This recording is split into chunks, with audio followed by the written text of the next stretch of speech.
Perempuan malas ini bahkan tidak tahu apa yang dimakan semalam. 1 detik masih memegang mangkuk, detik berikutnya sudah mulut berbusa. Ia terjatuh tepat di tanah. Daming panik tidak tahu harus berbuat apa. Dengan berat hati, ia terpaksa mengikat adiknya dengan kain, agar dia tidak tersesat seperti terakhir kali. Kemudian ia mengambil tas usang dan bersiap untuk pergi. Xiaoming melihat kakaknya pergi. Dia menangis semakin keras. Daming terpaksa kembali untuk menghibur adiknya. Ia memberitahunya bahwa ia akan segera kembali. Angin berhembus kencang di telinga. Daming berjalan tersandung-sadung. Ia melompati pematang sawah yang tinggi. Ia berjalan cepat menuju lahan tandus milik mereka.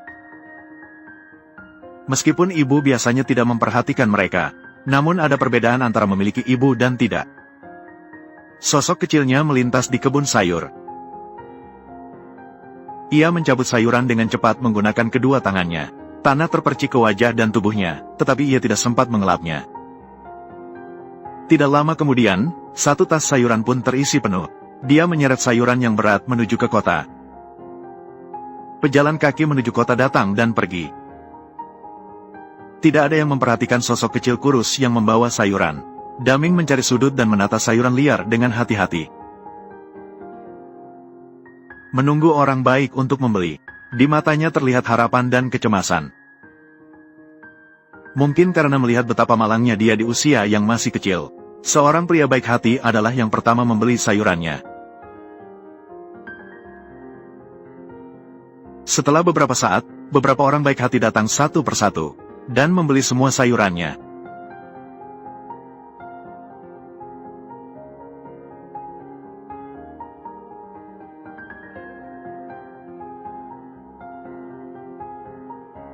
Daming mengumpulkan uang hasil penjualan sayurnya. Dia menyeret tasnya menuju apotek di kota. Di apotek, pegawai toko wanita yang cantik mendengarkan ceritanya. Dia tidak hanya memberinya obat yang dibutuhkan, tapi juga memberikan beberapa mie tambahan.